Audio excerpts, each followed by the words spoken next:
जोंहा बिटिसि सामलायगिरि बिथांमोनहा भारतनि देरसिन बिजनेसमेन आदानि बिथांनो बासबारि ओनसोलावहाय गोबां हा हगारनायनि बे हाबाफारिनि सायावहाय बाहागो लानाय आरो दिनै बे मेलखौहाय सामलायनाय मानगोनां आफादगिरि आरो बे हाबाफारियावनो नुजाफैनो हानाय जोंनि मानगोनां बड'लेण्ड जनजाति सुरक्षा मंचनि लेङाइ आफादगिरि आरो बेजों लोगोसे अल बड' सिनियर सिटिजेन फरामनि मानगोनां गाहाय नेहाथारि आरो बेजों लोगोसे जोंनि नैबे हाबाफारियाव नुजाफैनो हानाय मानगोनां अल आसाम ट्राइबेल स्टुडेन्टस इउनियननि मानगोनां आफादगिरि आरो बेजों लोगोसे जोंहा बासबारि स्कुलनि रिटायार्ड हेडमास्टार मानगोनां सचेन्द्र ब्रह्म सार आरो बेजों लोगोसे जोंहा लेन्ड रेभिनिउ डिपार्टमेन्टनि जोंहा बारग' गोनां सचेन्द्र सार आरो बेजों लोगोसे जोंनि नैबे गामिनिनो मानगोनां फोरोंगिरि आरो बे हाबाफारियावनो नुजाफैनो हानाय साफ्रोमबो बे ओनसोलनिनो बे गामिनिनो मानगोनां गेदेमा रायजो राजा नोंथांमोन जोंहा जोंनि मानगोनां दैदेनगिरि सार बिथांमोना गोबां खोथाखौ बुंलांबाय आरो जोंहा बुंनांगौ एथबां गैलिया नाथाय जोंहा दिनै थागिबि हिसाबै जोंहा दिनै बे ओनसोलनिनो गोबाव समनिफ्राय रायजो जाबोनाय हिसाबै जोङो बे ओनसोलावनो गोबाव बोसोर जोङो आबै आबौनि हा हुखौ बिथांमोननि मोन्थायखौ बिथांमोननि अधिकारखौ लानानै जोङो सुबुं माहारि हिसाबै जों थांनानै थाबोनाय हिसाबै जोङो बे ओनसोलाव बेसेबां जोंनि होलांनाय आबै आबौनि हा हु धोन सम्पति बेखौ जों एंगारनानै एबा बेखौ जों नेवसिनानै जों ओरैनो थांहोनाय बेखौ जों माब्लाबो साना आरो बेजों लोगोसे बे ओनसोलावनो बे हायावनो जोंनि गोमालांनाय फंबाय बिनानावमोन जोंनि गोमालांनाय बिबै बिबौ बिबथै बिमादैमोन बिमा बिफा फंबाय बिनानावमोन बिथांमोनानो दिनैसिमबो दासिमबो दिनै बिथांमोना जिरायनानै दङ आरो बेफोरबायदि हा हु बेफोरबायदि जोंनि जोनोमनि मोन्थायखौ जों गोसो गैयाब्लाबो जों दिनै गोसो गैयैखौबो दिनै सोरबाया दिनै सरकारा सोरबा दिनै एजेन्टआ दिनै जोंनि बे हा हुनिफ्राय जोंखौ होखारनायखौ एबा जोंखौ थागिबिनि मोन्थायखौ मोननो हायि खालामनायखौ जों मालाबाबो गनायनानै थानो हानाय नङा आरो जों थागिबि हिसाबै मालायबाबो बेखौ जों हजम खालामनानै जों गनायनानै लानोबो मोननाय नङा जोंहा दिनै जों नुनो मोनदों बे गोबाव सम जोंनि बर' माहारिफ्रा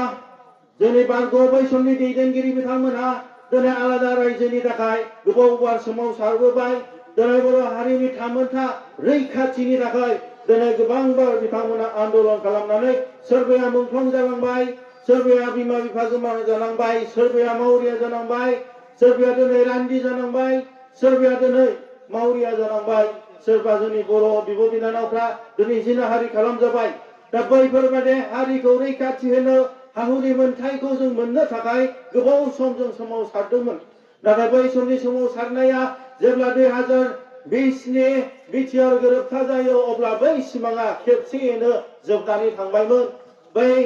थैनानै थांनाय मुंख्लं जालांनाय बिथांमोननि सिमाङाबो दिनै सिमाङैनो थालांबायमोन दिनै जोंनि बर' गेदेमा सानथौगिरि बिथांमोना सानसुमै बिथांमोना दैदेनगिरि बिथांमोना जोंनि समाजनि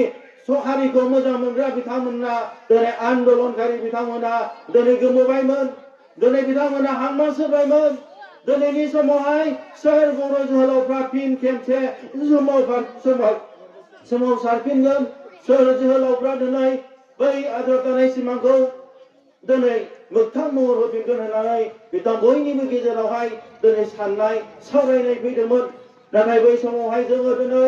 दानि गोरों लाइमोनफोर जाय बिथांमोना भारतनि संबिधान भारतनि आयेन भारतनि जारिमिनखौ मिथिनो हाबाय बिथांमोना जानजि खाफ्रानानै नाथाय दिनै बर'फोरनि आद्रा थानाय सिमांखौ फिन खेबसे सोमावसारफिननो थाखाय जानजि खाफ्रानानै ओंखारबोदों दिनै बै सेंग्राफ्रानो दिनै बर' माहारियारि फरायसा आफादनि दायित्व लानानै दिनै फिन खेबसे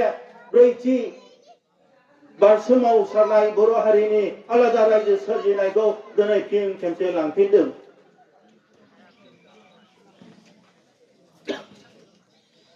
दिनैहाय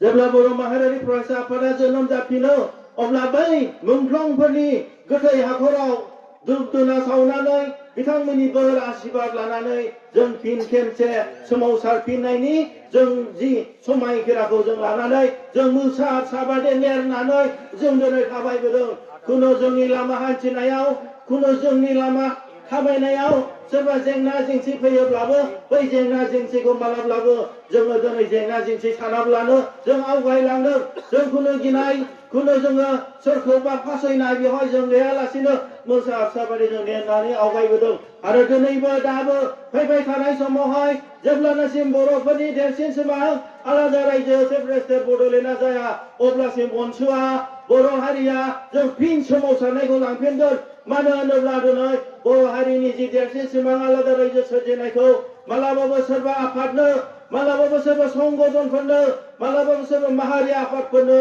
सोरबा राजनितिक हान्जाफोरनो दिनै टिका होआखै बर' रायजो राजाफ्रा दिनै आलादा रायजो सोमावसारनायनिफ्राय दासिमबो मेङाखै दिनै रायजोफ्रा दिनै दासिमबो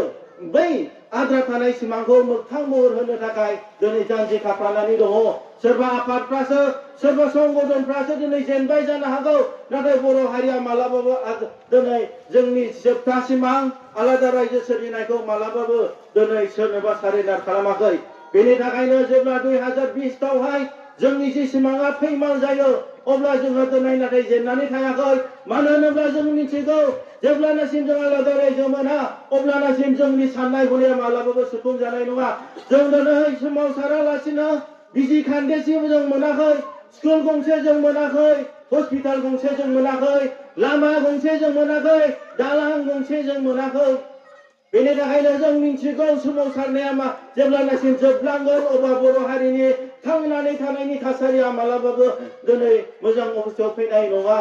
जोंनो मिथिगौ फिसा फिसा जोंनो भारत सरकारा जोंनो काउन्सिल होदों 93 बिएसि होदों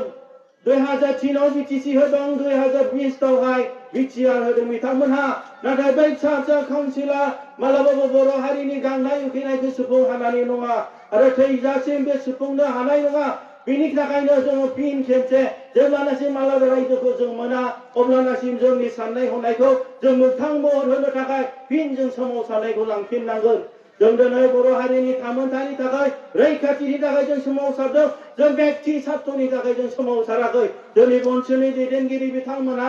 साफा साफा बिथांमोना गोरों मानसि सोरबा मास्टार मावनानै सोरबा साख्रि मावनानै दिनै थांनानै थानायनि अबस्था बिथांमोना दङ नाथाय दिनै बुजिनानै मिन्थिनानै बर' हारिनि खैफोदखौ दिनै मिन्थिनानै फिन खेबसे सोमावसारनोसो रैखाथि होनोसो बिथांमोना दिनै बारसोमदों दिनैहाय नोंथांमोननि जे समायसा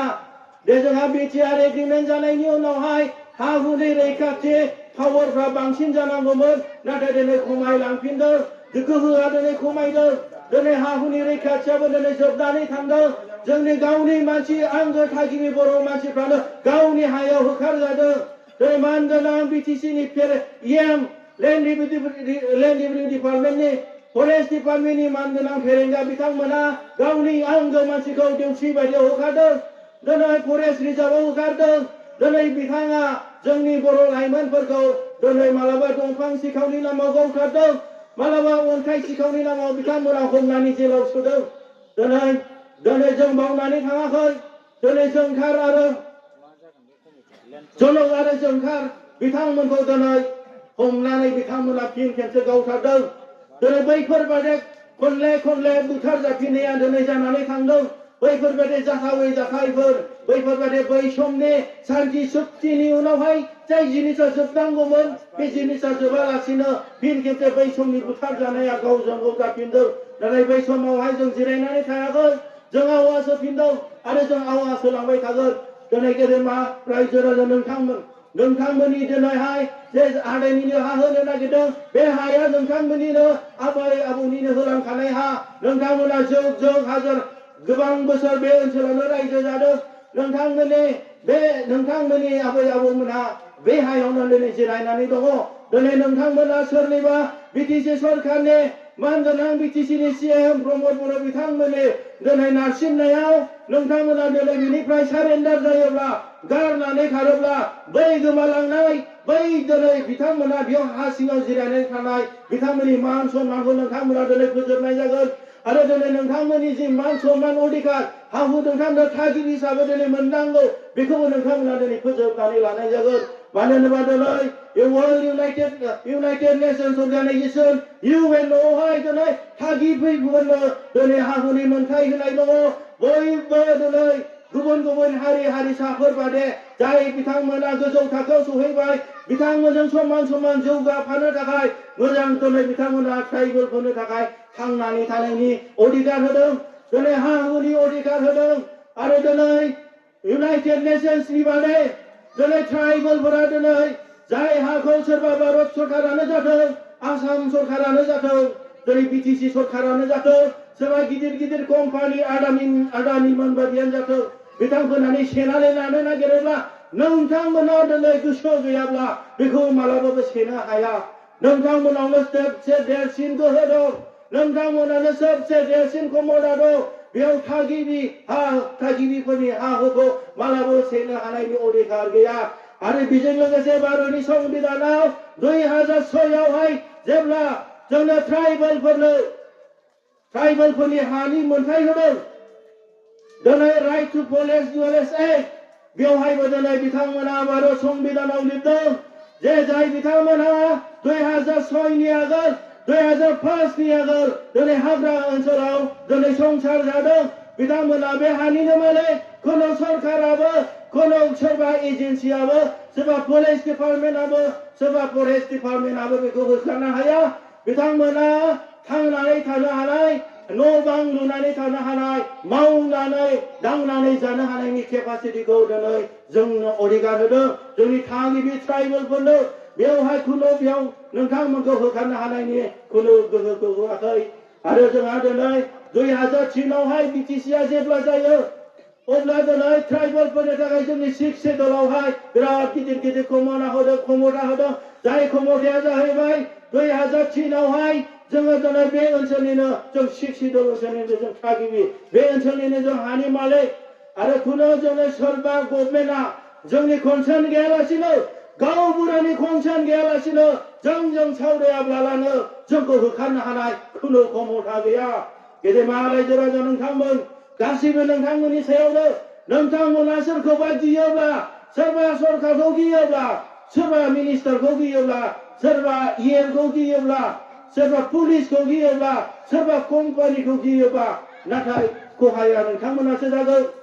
नोंथांमोनावनो दिनै राहा हुनि अधिकार दं 2003आवहाय 6 शेड्युलावहाय जों थागिबि हिसाबै जों गोबाव सोमावसारनानै गोबाव सम जों मुंख्लं जानांनानै जोंनि बे हा हुनि मोनथायखौ जों मोनदों आरो बेयाव खुनु फासयनांगौ गैया खुनु गिनांगौ गैया बेवहाय जोंहा हा हुनि अधिकार दं जोंनि मोनफ्रोमबो गामिनि गावबुरायाबो अधिकार दं साफ्रोमबो नखराबो जों ट्राइबेल हिसाबै जोंहा अधिकार दं बेयाव नोंथांमोना खुनु गिनांगौ गैया फासयनांगौ गैया लाजिनांगौ गैया नोंथांमोना खिन्थु खौसे जानांगोन मोनसे गारांजोंनो मोनसे लामाजोंनो नोंथांमोना गावसिनि हा हु आबै आबौनि हा हुखौ दिनै होबथानो थाखाय नोंथांमोना जानजि खाफ्रानांगोन अब्ला बेवहाय खुनु गिनांगौ गैया रावबो नोंथांमोनखौ होखारनो हानाय गोहो थानाय नङा गेदेमा रायजो राजा नोंथांमोन जोंहा गोबां आलासि बिथांमोन दङ जोंहा गोबांखौ बुंनांगौ गैलिया नाथाय फैबाय थानाय समावहाय नोंथांमोनखौ आङो बर' माहारियारि फरायसा आफादनि जानानै आं खावलायगोन बर'फ्रा दिनैसिमबो दाबो हा हुनि रैखाथिनि थाखाय जोंनि थामोनथानि थाखाय आरो बर'फोरनि देरसिन सिमां आलादा रायजोनि थाखाय जों मालाबाबो जेनाखै जों मालाबाबो सारेन्डार जायाखै जानो हागौ सोरबा आफादफ्रा हारिनि मुं लानानै आन्दोलननि मुं लानानै दसे सम सोमावसारनानै सोरबाया मेंबाय जानो हागौ सोरबाया दिनै जिरायबाय जानो हागौ सोरबाया सारेन्डार जाबाय जानो हागौ सोरबाया आलादा रायजोखौ दिल्लीयाव फाननानै फैबाय जानो हागौ नाथाय बर' हारिया मालाबाबो जेनाखै बर' हारिया मालाबाबो मेङाखै मालाबाबो सारेन्डार जायाखै गेदेमा रायजो राजा नोंथांमोन आं बेखौनो दिनै खावलायनो सानदों दासिमबो दिनै आलादा रायजोनि सिमाङा गोथाङै थांनानै दङ जेब्लानासिम बर' माहारियारि फरायसा आफादा गसंगोन जों जानजि खाफ्रानानै जों ओंखारगोन जेब्लानासिम आलादा रायजोआ मोगथां महर मोना जों आवगायलांबाय थागोन आरो नोंथांमोनहाबो दिनै जोंखौ लोब लोब फैनानै जोंखौ मदद होनांगोन आरो जोंनि बर'फोरनि देरसिन सिमां आलादा रायजोखौ दिनै मोगथां महर होनायाव नोंथांमोनाबो जोंनि मोनसे टेबोलावनो जिरायनानै दोंसे गारांजोंनो दोंसे लामाजोंनो थाबायनानै जोंनि बे बर' हारिनि देरसिन सिमां आलादा रायजो सोलिनायखौ मोगथां महर होनांगोन। दिनै आं बर' माहारिनि फरायसा आफादनि जानानै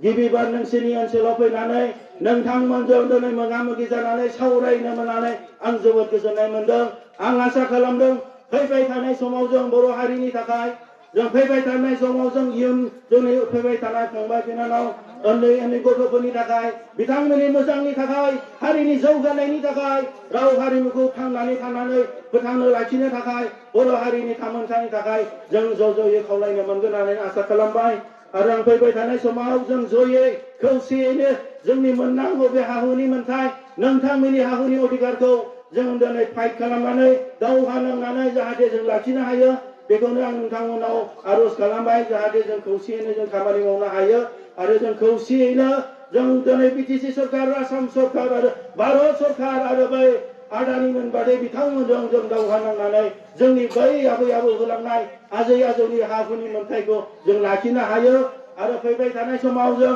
दोरखार जायोबा कर्ट कसारिनि जों आयेन लानानै भारत संबिधाननि हाहुनि मोन्थायफोर बादे जोंनि बिटिसि 6 सिडुलनि ट्राइबेल हाहुनि मोन्थायखौ दिनै जों मोननो थाखाय जों खामानि मावलांनो हायो। बेखौनो आं बुंनानै नोंथांमोननिसिम बे फंनैसो खोथाखौ बुंनानै आङो आंनि बिबुंथिखौ बेयावनो फोजोबनाय जाबाय। गोजोन्थों।